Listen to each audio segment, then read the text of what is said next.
Muy buen día a todos, compañeros y compañeras, y profesora también, claramente. El día de hoy, nuestro grupo, conformado por Sebastián Mesa, Daniel Alejandro Iberos y mi persona, Daniel Steven Varela, vamos a exponer sobre el texto El discurso del odio, que hace parte del libro Aporofobia, el rechazo al pobre de la filósofa española Adela Cortina, que se puede tomar como una premisa el famoso dicho, tu derecho termina donde empieza el mío, ya que hoy en día muchos estamos contentos cuando usamos eso a nuestro favor, pero es muy difícil a veces darnos cuenta de que cometemos el error de que también vulneramos el derecho de alguien más, muchas veces con nuestras opiniones. Y tomamos como punto de partida los múltiples eventos famosos provocados por la falta de tolerancia, catastróficos o reprochables se puede decir. La gente se escuda en el derecho de su libertad de expresión para dejar salir todo lo que tiene sin ningún filtro, o como si tuviera la tanta autoridad para dar calificativos y que los demás se ajusten a su manera de pensar. Con esto dicho, podemos darle comienzo a la parte uno de este texto, que se titula Un debate ineludible. La necesidad de hablar sobre el discurso del odio en los últimos tiempos tiene raíces de múltiples eventos mortales como el asesinato de 12 personas en el semanario Charlie Hebdo, sátiras por parte de este mismo grupo, vaya, discursos xenófobos populistas en Europa y de Donald Trump, no puede faltar él, y las amenazas de los grupos islámicos. No importa el medio por el que se realicen, el problema está en el efecto que pueden causar los anteriores hechos ante la sociedad, vulnerando un bien que debe ser protegido jurídicamente. Se pueden escudar todo lo que quieran apelando al derecho básico de la libertad de expresión, pero ojo que esto no es un derecho absoluto, por lo que tiene sus límites cuando otro derecho es violado. Por eso los gobiernos establecen los anteriores límites en sus constituciones para proteger a los más débiles de las circunstancias. El autor propone que la mezcla del derecho y la ética pueden superar este tipo de conflictos. Y así continuamos con la parte 2, cuyo título es una pregunta: ¿libertad de expresión o derecho a la autoestima? Vea pues, el discurso del odio atenta contra un individuo perteneciente a un colectivo estigmatizado, usando el discurso del odio no más que para tener una coartada para insultar y denigrar al objetivo. Para ser penalizable, el delito se compone de dos cosas. La primera, la intolerancia y sentido de superioridad de aquel agresor que maltrata a partir de prejuicios hacia grupos sociales. Y la segunda es estar en el Código Penal. La libertad de expresión es irrenunciable para una sociedad abierta, claro que sí, porque si no se cae en los regímenes totalitarios de algunas naciones, no hay esos nombres, Venezuela, pero esta libertad tiene límites cuando viola otros bienes jurídicamente protegibles. Al hablar de esto no se debe olvidar que el derecho y su penalización es testigo de los valores de una sociedad. Pero según especialistas, pocas veces esas conductas se penalizan. Esto se debe en gran parte a los puntos de vista objetivos y subjetivos. Lo objetivo, porque un discurso es considerado delictivo cuando se refiere a valores o derechos constitucionales o incitar a realizar acciones violentas. ¿Qué pasa? Que no es solo una opinión, sino un ataque directo. Pero, por otro lado, desde la experiencia, considerar algo como ataque depende mucho de los posibles puntos de vista que se tengan sobre lo expuesto, así también como presiones políticas y sociales. A esto vamos. Se debe tener en cuenta que hay ciertos grupos sociales poderosos que consiguen influenciar para considerar delictivo algo que los ataque. Así, por contraparte, existen otros menos influyentes que al recibir ataques se percibe por la sociedad como un simple ejercicio de su libertad de expresión. Pero eso no pasa, claramente. Se nota un atropello hacia quienes no tienen la suficiente fuerza social para defenderse cuando se ataca, poniendo por debajo su autoestima y la justicia por la que muchos claman. A la subjetividad se le suma el hecho de que se carece de criterios objetivos y discernir cuando un acto delictivo se vuelve una pesadilla, tanto que ni siquiera se habla de ello. He ahí. La construcción de una democracia radical. A lo largo de la historia se crea un común denominador, el cual es: el grado de libertad de expresión es igual al grado de democracia de un país. A partir de esto se han definido tres modelos democráticos. El primero, la democracia tolerante; el segundo, la democracia intransigente; y el tercero, la democracia militante. El primero, la democracia tolerante, es un modelo que principalmente se ha aplicado en los Estados Unidos. Es un estado constitucional que sostiene la libertad aún en casos excepcionales y considera la tolerancia como herramienta principal para lograr esto.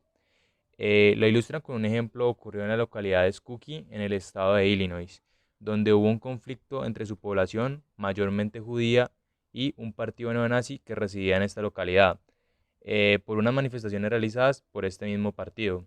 Las autoridades locales les pusieron tras a esto, pero después de un proceso legal, la Corte Federal le dio la razón por ejercer su derecho a la libre expresión. Nussbaum hace una crítica y dice que el principio del respeto activo es más fuerte que la tolerancia, para que, con mi libertad, no superar los límites y lastimar la libertad del otro, y así aplicar el conocido refrán de mi libertad termina donde empieza la libertad del otro. El segundo, la democracia intransigente. Intransigente, que significa no ceder y mantener una postura firme. Es un modelo que principalmente se ha aplicado en Europa. Limita más la libertad de expresión, referente al discurso del odio, por el antecedente ya conocido del holocausto nazi. Tiene un principio basado en la cultura del honor, la cual tiene como base la ley del insulto, que actúa como el limitante de la libertad de expresión. El Tribunal Constitucional no ampara el derecho al insulto. Nussbaum hace una crítica aquí y dice que la cultura del honor debe ser reemplazada por la cultura de la autoestima, considerado como un bien primario que todas las personas deben de tener. Entra de nuevo el respeto activo como parte clave para no ir a autoestima ajeno.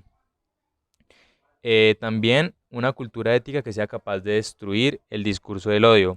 Y en este modelo democrático cabe aclarar dos tipos de libertades mencionadas, la libertad jurídica y la libertad moral. La libertad jurídica, que es la libertad externa, los límites que tiene cada persona para no dañar a su prójimo. Y la moral, que es la libertad interna, el cultivo de la virtud y ética cívica, que sirve como base para no lastimar autoestima ajena. El tercer modelo democrático, el cual es la democracia militante. Militante, que viene del verbo militar, que significa brindar apoyo a una colectividad o hacer parte de esta. Es un modelo como alternativa a la democracia débil. Posee una constitución con cláusulas que impiden su reforma y cohíba la creación de partidos inconstitucionales, es decir, que vayan en contra de los principios de esta misma. Es una democracia dura, pero con principio de pluralismo que lleva al diálogo y a la deliberación. Del yo prefiero esto a nosotros queremos un mundo que sea así. La ética cívica como base para no violar las bases constitucionales. O sea, simplemente no violarlas, no llevarlas como obligación. Es decir, que las personas no se sientan obligadas a cumplir con esto, sino a respetar los límites que le establecen estas mismas. Como ya se ha visto, la ética juega un papel fundamental en los modelos democráticos mencionados anteriormente. La ética en sí ha tenido tres grandes etapas. La primera, la de Platón y Aristóteles; la segunda, de Kant y Hegel; y la tercera, de Apel y Habermas, donde se surge la ética del diálogo a partir del siglo XX. De esta misma ética se deriva la ética del desarrollo humano, la cual las sociedades democráticas la han permeado en todos los ámbitos, con el objetivo de promover eticidad democrática. La eticidad democrática considera la libertad como sagrada, pero no una libertad genérica, sino una libertad igual, que tiene el diálogo y reconocimiento mutuo de la dignidad del otro. Con esto queda demostrado que el problema planteado entre el discurso del odio y la libertad de expresión no solo necesita de soluciones jurídicas, ya que esas soluciones se quedan cortas. Necesita de la eticidad democrática, que cuenta con la virtud suprema del respeto activo de la dignidad, que más que tolerar al otro es intentar no dañarlo, es decir, generar un aura de paz y respeto mutuo. Cuando se logra esto, se puede lograr reconocer los límites de la libertad de expresión y el discurso del odio. Muchas gracias. En la cuarta parte del texto, primero nos habla de los aspectos los cuales son el discurso del odio. Primero nos habla del odio y dice que el odio lo podemos ver como un sentimiento de aversión hacia una persona, pero no exactamente el odio como de querer violentar, sino de odio de palabras que son usadas por personas que tienen mejor capacidad económica o personas las cuales estén pasando una mejor situación en cualquier sentido que otras personas. El lenguaje que usan estas personas es de desprecio. Aquí es donde entra la fobia, ya que la fobia quiere decir rechazo o sentir aversión hacia cierto tipo de personas.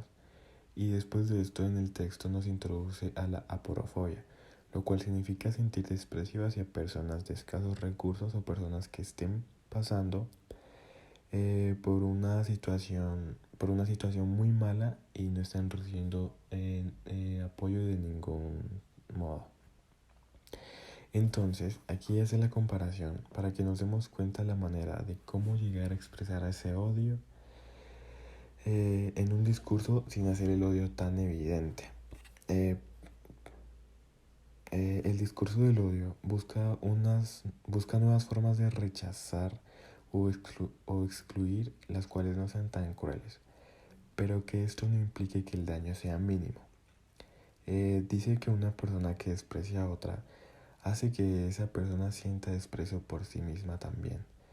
El discurso del odio como tal hace que la persona transmita hacia otra persona por medio de un lenguaje específico, primero, que no la respeta como persona y que sienta aversión por ella.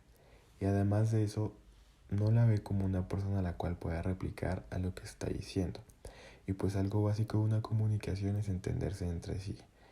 Entonces, que esa persona le hable a la otra de manera degradante, sin tener que utilizar explícitamente palabras que atenten contra la persona, le demuestra que no le respeta como ser humano, porque quiere demostrarle que es superior por distintas razones como estatus económico o porque de pronto él no esté pasando una mala situación como le está pasando a la otra persona.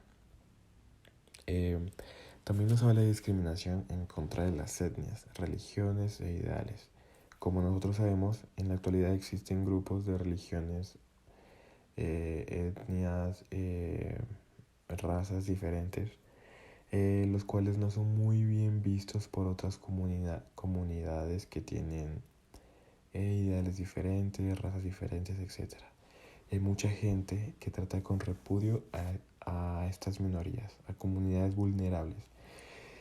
Y el desprecio que estos le demuestran los deshumaniza inmediatamente, les quita la capacidad a esa persona o a esas personas de mirarse como un humano con el otro, como un humano normal, como sería dicho para las personas las cuales están discriminando a las demás, ya que por sus ideales, por su raza se sienten superiores y piensan que pueden atentar contra la integridad de las otras personas.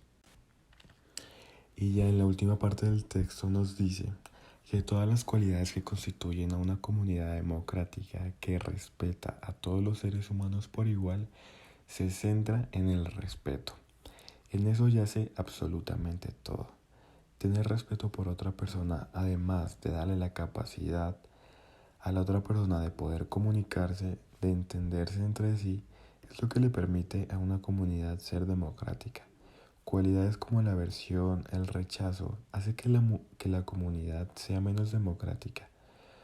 Porque el día que estas personas entiendan que deben respetar a todos por igual y que tengan la capacidad de respetar, en ese preciso momento ellos se van a dar cuenta que es más democrático porque se está respetando la vida, el puesto, la integridad de la otra persona, porque prácticamente se está viviendo en paz sin tener como prejuicios hacia otras personas que lo que causen es que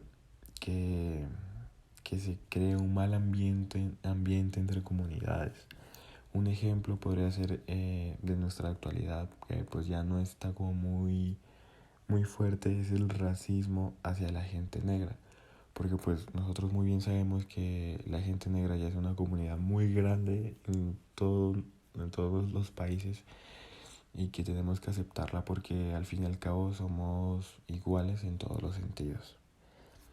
En fin, esto ronda en la idea de que no deberían existir barreras sociales ni económicas en una sociedad que se hace llamar democrática, porque estas barreras lo que causan es el desequilibrio social en una comunidad y hace que las cosas no vayan por un buen camino.